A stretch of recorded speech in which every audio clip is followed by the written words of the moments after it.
अगम कुआं यानी सम्राट अशोक का वो यातना गृह, वो टॉर्चर चेम्बर जिसकी कहानी अगर सुनी जाए तो सुन के एक बार के लिए आत्मा कांप जाए। जी हाँ, ये अगम कुआं नाम का स्थान जो है ये प्राचीन काल में सम्राट अशोक का एक यातना गृह, टॉर्चर चेम्बर के रूप में जाना जाता है। आज के समय ये पटना शहर के पूरब में एक रेलवे स्टेशन है गुलजार बाग, ठीक उसके पास पड़ता है। और ये जो है भारतीय पुरातत्व विभाग यानी आर्कियोलॉजिकल सर्वे ऑफ इंडिया की एक प्रमुख साइट है। सम्राट अशोक को वैसे हम लोग एक महान चक्रवर्ती सम्राट के रूप में जानते हैं, जिसने भारत के सबसे बड़े राज मगध पर लगभग 30-40 साल तक शासन किया था। उनकी मिलिट्री स्किल्स, कलिंग युद्ध और जो है उनके एक सैन्य क्षमता और राज विस्तार के रूप में राजा के रूप में उनको जानते हैं। साथ साथ उसके बाद जो उन्होंने ये बुद्धिस्ट धर्म अपना लिया, तो बौद्ध धर्म अपनाने के बाद जो उन्होंने मानवीय संदेश दिया, जो मानवीय काम किए मानवता के लिए, उसके बारे में लोग उन्हें जानते हैं। लेकिन उनका एक क्रूर चेहरा भी था, जो बौद्ध धर्म अपनाने के पहले माना जाता है कि अशोक एक अच्छे शासक और महान योद्धा होने के साथ साथ एक अत्यंत क्रूर स्वभाव के एक व्यक्ति थे, एक राजा थे। अगर उन्हें हल्का सा भी संदेह हो जाए कि कोई उनका शत्रु है, तो वैसे लोगों की हत्या वो इतने क्रूर ढंग से, इतनी यातना दे के, टॉर्चर करके उनकी हत्या करवाते थे कि सुनने वालों की आत्मा कांप जाए, फिर जल्दी कोई सम्राट अशोक के खिलाफ सोचे भी ना। और ये अगम कुआं के ऊपर एक उस समय माना जाता है एक महल सा, एक यातना गृह, टॉर्चर चेम्बर बना हुआ था। और ये भी माना जाता है कि शुरू शुरू में सम्राट अशोक ने अपने 99 भाइयों की हत्या करके इसी कुएं के अंदर जो है फेंकवा दिया था। और ये कुआं सम्राट अशोक ने ही बनवाया था। और इसके बारे में और भी कहानी ये मानी जाती है कि जब ये कुआं बनाया गया था तो इतना गहरा था कि इसे आज की इसकी गहराई आज भी ठीक ठीक पता नहीं है। और इसे लोग जो है कहते हैं कि ये पाताल और नर्क से जुड़ा हुआ। इस कुएं की खोज सबसे पहले 1890 के दशक में एक ब्रिटिश आर्कियोलॉजिस्ट यानी पुरातत्व विशेषज्ञ लॉरेंस वेडल ने की थी। और जब उन्होंने इस कुएं को खोजा तो फिर उसके बाद जो उस समय की सम्राट अशोक से जुड़ी हुई हिस्ट्री की बातें थी, उसे लेकर उन्होंने कंफर्म किया है कि यही वो यातना गृह वाला कुआं है। और इसकी गहराई नापने की कोशिश जब उस समय की गई तो ये इसकी गहराई अभी भी माना जाता है, ये ठीक ठीक पता नहीं है। फिर भी एक अनुमान, एक एस्टिमेट के अनुसार ये लगभग 105 फीट गहरी है। हालांकि इसकी एग्जैक्ट डेप्थ जो है अभी तक नहीं नापी जा सकी है। और इसमें माना जाता है कि पानी कभी सूखता नहीं है। और इस कुएं के नीचे 9 छोटे छोटे कुएं और हैं। ऊपरी हिस्सा जो है ईंट की बनी हुई है, और जब आप गहराई में जाएंगे तो उसमें एक गोलाकार सर्कुलर वुडन रिंग यानी लकड़ी की गोलाकार रिंग सी लगी हुई है। और जो है पानी इसमें से जितना भी निकाला गया, इसमें 3 बार एक तरह से जो है कोशिश की गई गहराई नापने की। सबसे पहले जो 1932 में अच्छे से इसे खुदाई करके सारा पानी निकालने की कोशिश किया गया, जो किसी ब्रिटिश ऑफिसर के सुपरविजन में हुआ था। लेकिन जितना पानी निकाला गया उससे ज़्यादा भरता गया उसमें, और लास्ट में एक बाढ़ जैसे आने की स्थिति हो गई। फिर बाद में एक बार 1962 में उस समय बिहार के जो मुख्यमंत्री थे श्री कृष्ण प्रसाद सिंह, उन्होंने ट्राई किया, लेकिन उनके कार्यकाल में भी ये प्रयास सफल नहीं हुआ। फिर 1995 में आर्कियोलॉजिकल सर्वे ऑफ इंडिया ने, जब उस समय श्री लालू प्रसाद जी वहाँ मुख्यमंत्री थे, उस समय ये कोशिश की गई, लेकिन गहराई का ठीक ठीक जो है पता नहीं चल पाया, क्योंकि जितनी भी गहराई खुदाई की जाए पानी निकलता जाता था। तो भी एक अनुमान के अनुसार एक एस्टिमेटेड डेप्थ 105 फीट की है इसकी। और इस बारे में 2 मान्यताएं यहाँ प्रचलित हैं। एक जो प्राचीन मान्यता है वो ये है कि लोग कहते हैं कि ये नीचे जाके पाताल और नर्क से जुड़ा हुआ है। लेकिन अगर साइंटिफिक जो थॉट है, जो एक वैज्ञानिक विचार है, वो ये कहती है कि इसका नीचे से कनेक्शन कहीं ना कहीं गंगा नदी के साथ है, क्योंकि पटना के पास से ही गंगा नदी बहती है। पूरा पटना शहर गंगा नदी के किनारे बसा हुआ है, इसलिए जो गंगा नदी की धारा है वो इससे वाटर सप्लाई करती है। उस ज़माने में साइंटिफिकली इसे कनेक्ट किया गया होगा। और ये भी माना जाता है कि जो गंगा सागर तक जो गंगा नदी जाकर मिलती है, वहाँ से इसका कनेक्शन है। कुछ एक बातें ऐसी भी सुनने में आती है, हालांकि इसकी पुष्टि हम नहीं कर सकते। या जो किंवदंती कहानियाँ चलती हैं कि किसी ब्रिटिश एक ऑफिसर था जो तीर्थ यात्रा करने गंगा सागर गया था, वहाँ उसे कोई छड़ी या कोई सामान गिर गया था, तो या कुछ और सामान जो गिर गए थे कुछ लोगों के, वो इस कुएँ से मिले। तो ये बात लगता है कि हाँ, जो एक कभी न ख़त्म होने वाली पानी की सप्लाई है वो मोस्ट प्रोबेबली गंगा नदी से जुड़ी हो सकती है नीचे। हालांकि उतना नीचे अभी तक जो है खुदाई किया नहीं गया है। ये एक जो है एक थियरी है। जो कि सही लगती है।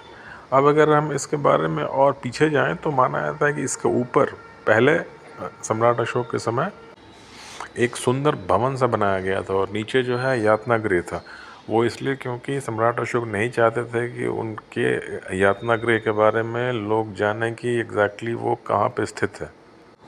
और सम्राट अशोक के जो दुश्मन होते थे उन्हें पकड़ के यहाँ गुपचुप तरीके से भेज दिया जाता था और एक तरह से वो लोग गायब हो जाते थे। उसके अंदर यातना दे के उनकी हत्या कर दी जाती थी।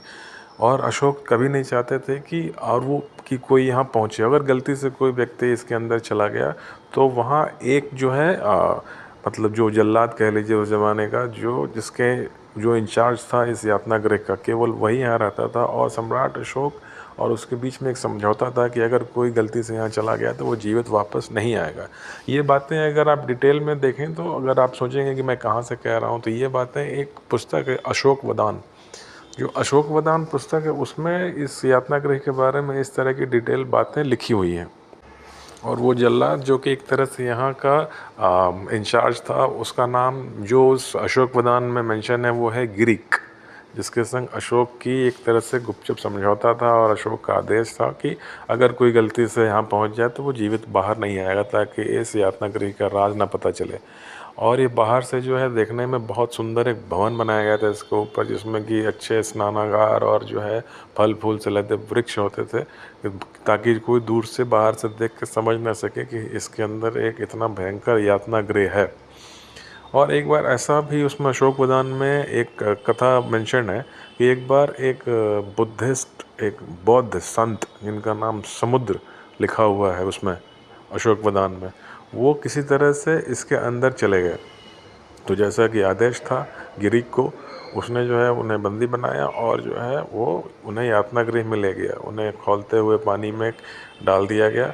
लेकिन जो संत थे समुद्र, ऐसा माना जाता है कि उनकी मृत्यु नहीं हुई और वो खौलते हुए पानी के ऊपर एक कलश के ऊपर एक कमल का फूल बन गया और उसके ऊपर वो बैठ के जलते खौलते हुए पानी में ऊपर आ गए। जब ये बात सम्राट अशोक तक पहुंची तो उसे विश्वास नहीं हुआ और उसने स्वयं जाके देखने का निर्णय लिया कि ये कौन से चमत्कारी संत हैं जो कि यातना गृह में से भी जीवित बच के निकले और उस खौलते हुए पानी में भी पानी के ऊपर एक कमल का आसन बन गया और उसके ऊपर वो बैठे हुए हैं। जब सम्राट अशोक स्वयं वहाँ पहुँचा तो उस संत से उन संत ने उन्हें दर्शन दिया और ये शिक्षा दी कि तुम ये पाप कर रहे हो। मानवता के खिलाफ जो है इतनी क्रूरता, वो भी बिना किसी कारण, केवल संदेह मात्र पे तुम जो है इतनी बुरे ढंग से यातना दे के जो मनुष्यों की हत्या कर रहे हो, इससे तुम्हारे पाप बढ़ते जा रहे हैं। और उस पाप का बोध करवाया उन्होंने सम्राट अशोक को। माना जाता है कि ये घटना भी जो है एक बहुत बड़ा कारण रहा कि सम्राट अशोक ने बौद्ध धर्म अपना लिया और उन्होंने उस बुद्धिस्ट जो संत थे समुद्र, उन्हें जो है सम्मान के साथ वहाँ से बाहर भेज दिया। किंतु क्योंकि सम्राट अशोक ने ही आदेश दिया था अपने जो जल्लाद था वहाँ, उसका इंचार्ज उस यातना गृह का जो मेघ, उसे कहा था कि जो उसमें आ जाए, यहाँ तक कि मैं भी आ जाऊँ तो मुझे भी जीवित बाहर नहीं जाना। तो उसने कहा कि महाराज उस आदेश का क्या होगा। तो सम्राट अशोक ने कहा कि संत के आने के बाद जब मैं यहाँ आया तो मेरे साथ तुम पहले अंदर गए या मैं पहले अंदर आया। तो जल्लाद ने कहा कि महाराज मैं पहले अंदर गया आपके आने से पहले। तो फिर सम्राट अशोक ने उस मेघ को मृत्युदंड दिया और उसे जीवित जला दिया गया। और उसके बाद जो है सम्राट अशोक ने उस यातना गृह को तुड़वा दिया गया, उसके नीचे केवल ये कुआं रह गया और उसके बाद फिर कभी वहाँ किसी की हत्या नहीं की गई। ये कहानी जो है अशोक वदान में लिखी हुई है। तो वहाँ से कुछ पढ़ के जो है मैंने उसके कुछ अंश लेके इस वीडियो में डाला है। और इसके बाद माना जाता है कि सम्राट अशोक का हृदय परिवर्तन हो गया और वो जो है, जैसा कि हम सब जानते हैं, उन्होंने बौद्ध धर्म का प्रचार किया। और इन बौद्ध संत ने आदेश भी दिया था कि तुम जो है बौद्ध स्तूप बनवाओगे और उस पर शांति के संदेश लिखोगे, क्योंकि बाद में अशोक ने वो किए हैं वो सब काम। वो आज भी बौद्ध स्तूप और जो है अशोक के पिलर आज भी मौजूद हैं जो कि सम्राट अशोक ने बनवाया था। तो ये थी कहानी उस एक महान शासक की, जो कि जितना बहादुर था उतना ही क्रूर भी था और उतना ही बड़ा उसका हृदय परिवर्तन भी हुआ था। और उसकी क्रूरता और हृदय परिवर्तन में इस आगम कुआं, जो कि आज भी बिल्कुल मौजूद है, आप जाएं तो वहाँ देख सकते हैं। पटना अगर कोई जाता है तो वहाँ से थोड़ी दूर पे वो पड़ता है, वो जो गुलजार बाग रेलवे स्टेशन है, वहाँ से जाके आप उस जगह को घूम सकते हैं। माना जाता है कि उसके आसपास कुछ और भी जो है ऐसी जगह हैं, जैसे कि शीतला माता मंदिर जिन्हें वहाँ के लोग बहुत मानते हैं, और माना जाता है कि वहाँ लोग अपनी मनोकामना पूरी करने, या अगर कोई किसी व्याधि बीमारी से ग्रसित हो, जैसे कि चेचक जो माता निकलती है, तो उसके लिए लोग वहाँ जाते हैं। इसके साथ ही इस कुएं के पानी को भी वहाँ के जो लोकल लोग मानते हैं कि इसमें कुछ चमत्कारी शक्तियाँ हैं, उस कुएं के पानी से कुछ बीमारियाँ ठीक हो जाती हैं, या लोगों की मनोकामना पूरी हो जाती है। निसंतान जो दंपति हैं वो उस पानी को लेकर फिर शीतला माता मंदिर में जाते हैं चढ़ाने के लिए। तो इस तरह की तमाम बातें उससे जुड़ी हुई हैं। तो ये थी एक कहानी उस अगम कुआं की, जो कि अशोक का जो है एक मौत का कुआं कहा जाता है। और हालांकि इसके बारे में अगर आप डिटेल जानना चाहते हैं तो सबसे बेस्ट, जो सबसे बढ़िया पुस्तक है वो है अशोक वदान, उसमें आप पढ़ सकते हैं इसके बारे में।